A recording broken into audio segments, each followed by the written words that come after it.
You know, it's going to be kind of cold here in Houston next week. And I know you guys in Minnesota are going to tell me it's t-shirt weather, but it's going to be in the 20s. And I'm interested to see what the range will do on my Lightning. So with that being said, I got to thinking, well, maybe people don't know why the range of EVs decrease when the weather gets cold. So here's the video.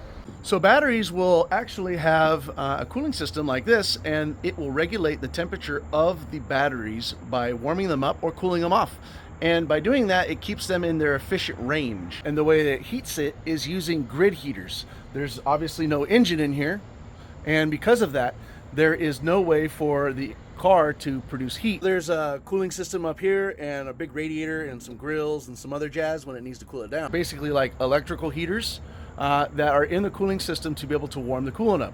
The coolant goes to the batteries get warmed up. So I'm glad that I did this because this guy's low, damn it. And thank you, the dealership I just took it out of, for checking the fluid levels and making sure that I'm all good to go after being there for 2 weeks.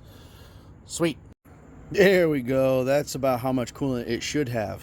So we're at almost 90%. We're about 280 miles. That's about on par. When it's like really hot, I get about 310, 300 miles at 90. Warming up the batteries is one thing. You also have to warm up the cabin. And the way they're going to do that is by warming the coolant up, just like a conventional car, and pushing it through the heater core in order for hot air to come out the vents. That's the reason why EVs have heated seats, is they want you to use the seat heaters rather than warm the cabin up. Although, I still don't like to sit around in a cold cabin. I'm going to turn the heater on. And before you EV haters tell me that, you know, oh man, these things are stupid. Look, they are stupid. The battery technology is not there. It needs to go 700 miles on a charge. It needs to tow 300 miles. It needs to recharge in 15 minutes. It doesn't do any of that. Battery technology just isn't there. Grid isn't there. And where are we going to get all this electricity? That's all besides the point. Notwithstanding, this is a really fun truck to drive. It's got plenty of power. It's amazing towing. You just don't tow it that very far.